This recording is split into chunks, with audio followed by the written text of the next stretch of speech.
to all. This slide describes a creature that lives here in the Red Sea, which is called the brain sponge. So we chose it as an illustration for the meeting, and you will see it probably in every session.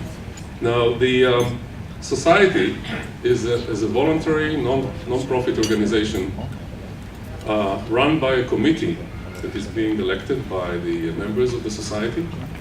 We are about 1,000, 1,100 active members in Israel, which is a pretty good number for the size of Israel. Just to compare it to France, Spain, Italy, they have a lower number of participants or members in their neuroscience society, so we are a very active society in Israel. In the life sciences consortia, we are the largest one. And the committee members, you see here, Professor Esti Shohami, who sits here. Please raise your hand, Esti. Esti is the president-elect of the ISFN. We have Hagit Eldar Finkelman, Rami Azuz, Ilan Lampel. Orly is here. Could you raise? Okay, Orly is there. Rami Yaka. Do we have Rami here? Raz Yirmiyah. We have Raz. Here, Raz. Professor from Jerusalem University, and Ilana Gozes, the past president of ISFN, who sits here, who is responsible for nominating me, and Dan Frankel, Dr. Dan Frankel. Where is Danny? Okay, he is the treasurer of the society, and last but not least is Liat Nisanov, who jumped into the cold water 6 months ago and valiantly took this job of being the administrative assistant, and really she's doing an excellent job. So for really opening the official part, or officially opening the Binational meeting, I call upon the Honorable Mr. Mark Butler, Minister of Mental Health and Aging, Minister for Social Inclusion, Minister assisting the Prime Minister on Mental Health Reform from Canberra, Australia, to officially open the meeting.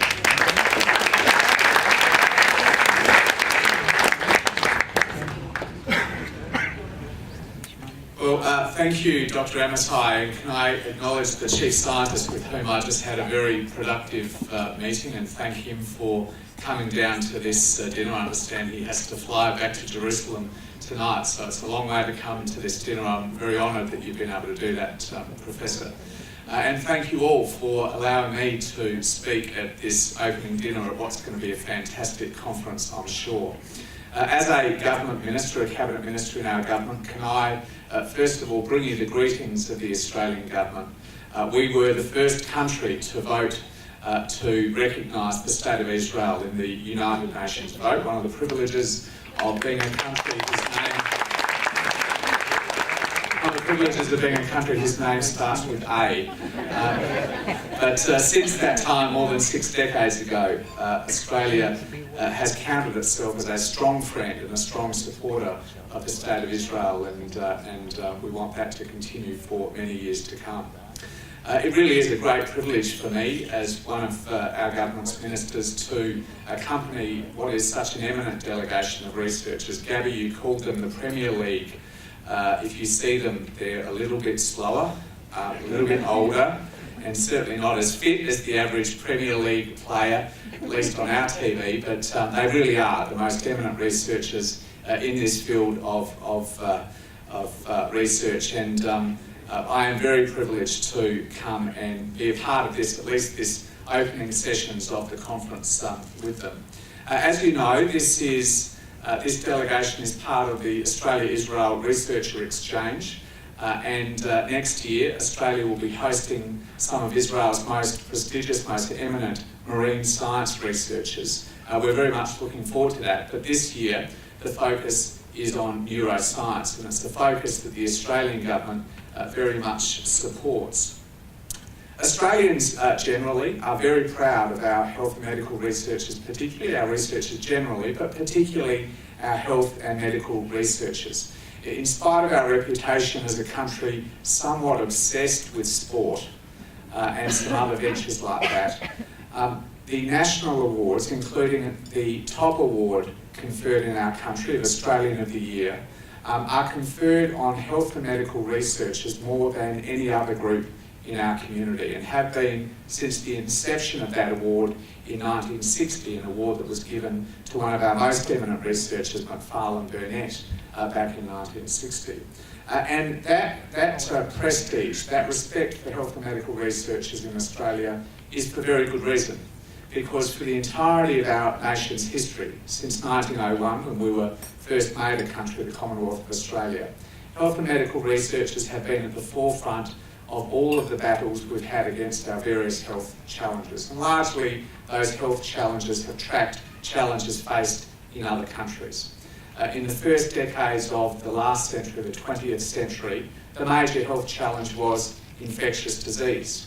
Many Australians died very early in life of infectious disease, and along with public health officials and changes in sanitation and other measures, health and medical researchers in Australia were at the forefront of defeating infectious disease, which by the second half of the century, by and large, had been defeated. Before the rise of viral hepatitis and the HIV/AIDS epidemic in the 1970s and 1980s, death by infectious disease had dropped to about 1% of all deaths by the second half of the 20th century. And that battle was led by some of the world's most eminent researchers, like Howard Florey from Australia, and like Macfarlane Burnett, the immunologist and Nobel laureate that I talked about before. The second half of the decade of the century in Australia, as in many other countries, was dominated by cancer and by cardiovascular disease. And again, some of the world's most eminent researchers worked so hard, along with public health officials, to bring down the death rate from those diseases very successfully. Although in Australia, cardiovascular disease and cancer still tops the list of causes of death, those rates have come down very dramatically, particularly in the last 4 decades. For example, premature death through cardiovascular disease for Australian males has dropped by about 76% since 1970, in very large part because of the extraordinary efforts of Australian researchers with their colleagues overseas.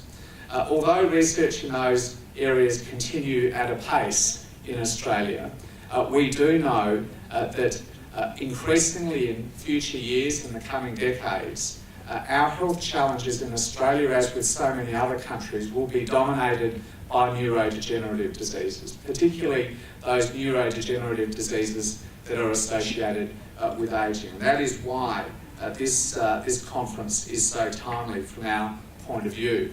As only one example, I'll talk about our experiences with dementia.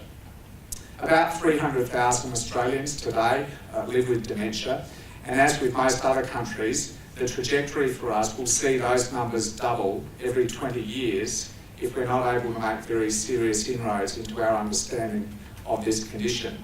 Over the last decades, death through dementia has increased by 140% in Australia, while the numbers of deaths through cardiovascular disease have come down, as I talked about earlier. By about 2016, so within the next 4 years, dementia will become the leading cause of disability in Australia overall. It's already by a very long way the leading cause of disability of Australians over 65. For many years and some decades, our understanding of this disease has been held back by our understanding and our capacity to image the brain. Advances in areas like genetics, advances in diagnostic and research technology, particularly like imaging, give us the opportunity now to understand the mysteries of the brain in ways that really were not thought possible a decade or two ago. We're very excited by the opportunities that exist to better understand the brain in particular and start to battle what are going to be the major health challenges of the 21st century, things like dementia. But it is very important to say we've got a very long way to go in dementia and in so many other areas of neurodegenerative disease. And no country, no matter how big, no matter how smart, no country can do this alone. And that's why these international efforts, the collaboration, are so important. there are already a number of instances in which Australian and Israeli researchers collaborate together and as part of larger international research teams. But we want to see further opportunities present themselves for that sort of collaboration, and the next couple of days is a wonderful opportunity for us to explore potential points of contact between our two countries. I'm very, very honoured to be able to come to your country with such an eminent group of Australian researchers led by Dr. Finkel. This is something that our delegation has been very excited about in the lead into the delegation, and as I've seen them over the last couple of days, the meetings that they've been able to have with researchers across the country have already been very, very fruitful. But I'm sure over the next couple of days, those points of contact, those opportunities will become much clearer for us and give us some wonderful opportunity to discuss further possibilities for collaboration between our two countries. So I'm very pleased to open the binational part of your conference and really do, on behalf of the entire delegation and the Australian government, thank you very much for the warm welcome that we've received not only here tonight, but as we've been here over the last couple of days. Thank you very much.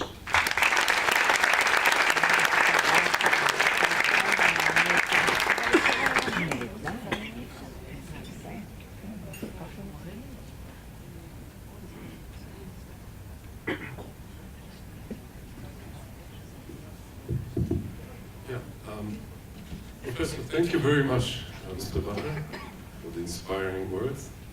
The next speaker is Professor Ehud Udi Gazit, the Chief Scientist of the Ministry of Science and Technology.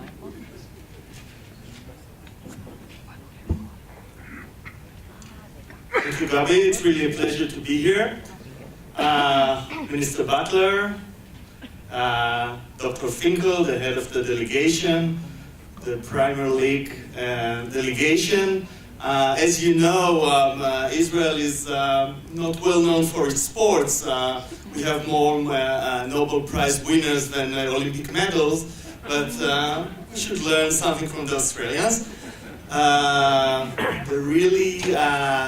The community of neuroscientists in Israel, and we have here really the very best, and it was mentioned, Israel is very successful in the field of neuroscience, from basic research into medical research, neurotechnology, and I hope that we will find a way to collaborate between the two countries. So, good evening, welcome to Israel, welcome to Eilat. In the name of the Ministry of Science and Technology, we are very happy to help with setting up this meeting.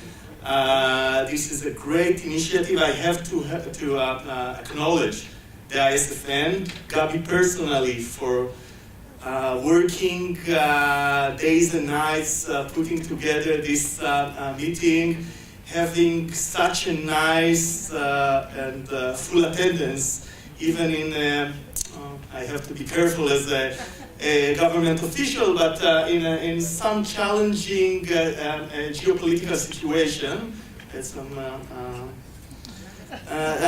events taking place in recent weeks, and I think that Gabi was being able to secure the successful attendance of delegations and individuals from all around the world, and I'm very happy for his successful efforts. We are very happy to sponsor both this specific conference, the ISFN conference, as neuroscience is one of the priority areas for the Ministry of Science and Technology, and of course, as part of the binational meeting. This is the first binational meeting with Australia, but I hope, as I told the Minister, that it's only the first out of many. On the individual level, as was mentioned by the Minister, as well as on the institutional levels, there are quite close collaborations between Israeli scientists and Australian scientists, Israeli institutes and Australian institutes, in spite of the distance between our two countries. It is surprising and very encouraging to see the level of cooperation that was already made by spontaneous self-assembly of scientists without a major governmental support, and hopefully with some more institutional support, we could get even further collaboration between the two countries and scientists from the two countries. Few words on the Ministry of Science and Technology for our guests from abroad, and also for some of the Israeli scientists.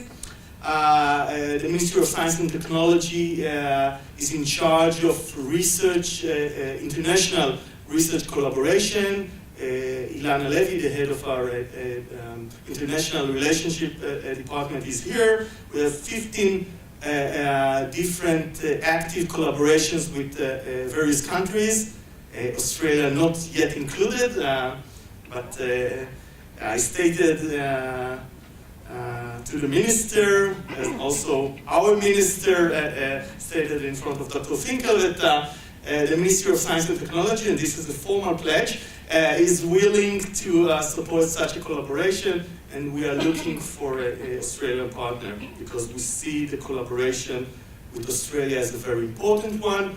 The ministry is also involved in the Forum of Chief Scientists. Israel sees science as a very important part of Israeli government. We have 12 chief scientists in different executive offices of the Israeli government, and we have a forum that is headed by the Ministry of Science and Technology. In spite of the fact that Israel is a small country, we also have regional R&D centers, and this is also a central part of the activity of the Ministry of Science and Technology, putting and fostering science in the different parts of the country, from the Upper Galilee, the Migal Research and Development Center, to the Arava Desert, not far away from Eilat, to have a place for scientists also outside of the larger cities of Israel.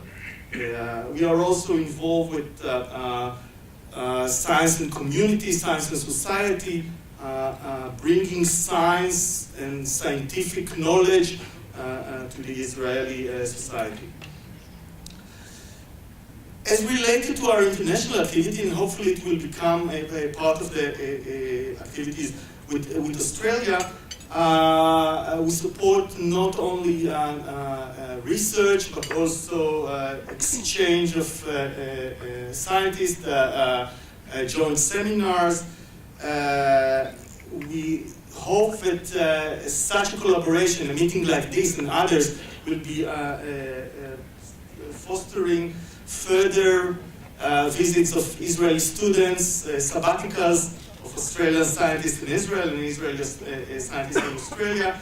And as an active scientist, we always see these opportunities, the meeting between scientists, discussing science, seeing posters, listening to 3-minute presentations by students. This is the best way to have a collaboration and a close contact between scientists of different countries, different fields, different sub-disciplines. So welcome again, enjoy the meeting, and thank you very much. I welcome the next speaker, who is Professor John Rostas, the president of the Australian Neuroscience Society, to introduce us with the society in Australia. Please. Thank you very much, Minister Butler, Chief Scientist Gazit, and President Amatai. It's a great pleasure to be here on behalf of the Australian Neuroscience Society. I'd like to take a few minutes to introduce you to the Society, because we are a long way away, and while many of you will have heard some things about neuroscience in Australia, you may not be familiar with all of it. Now, just to give you some facts and figures, Australia has 22 million people. It has 39 universities.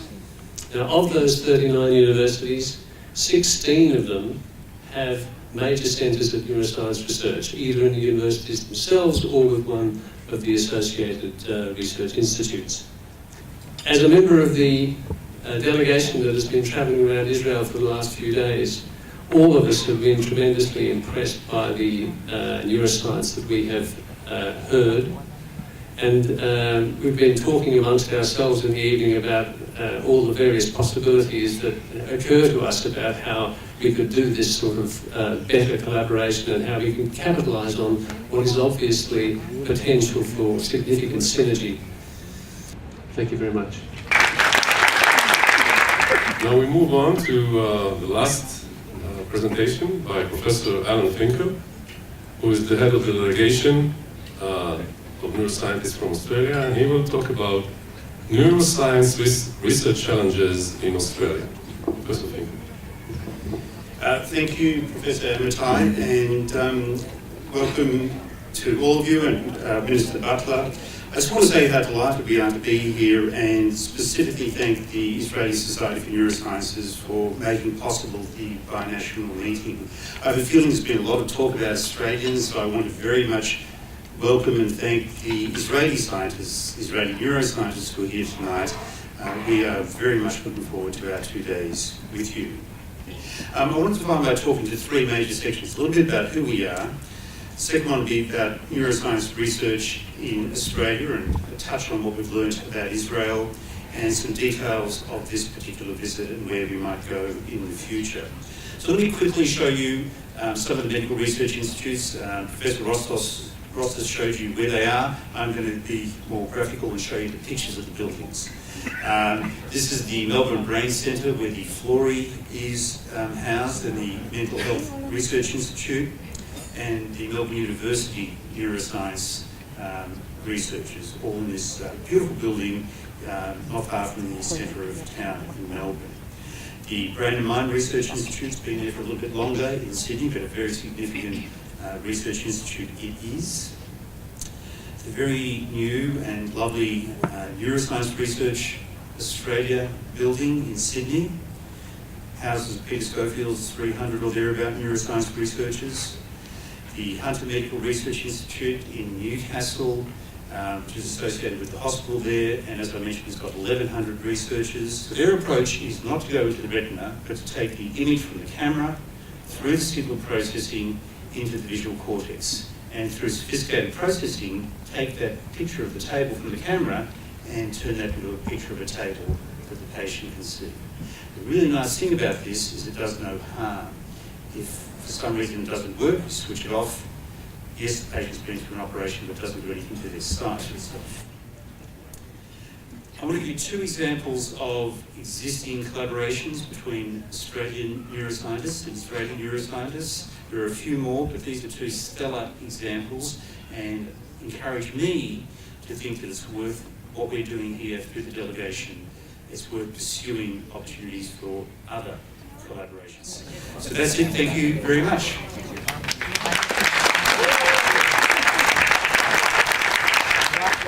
ברוך אתה אדוני אלוהינו מלך העולם אשר קידשנו במצוותיו וציוונו להדליק נר של חנוכה. ברוך אתה אדוני אלוהינו מלך העולם שעשה ניסים לאבותינו בימים ההם בזמן הזה. מעוזו ישועתי לך נאה לשבח תקרון בית תפילתי ושם תודה נזמר.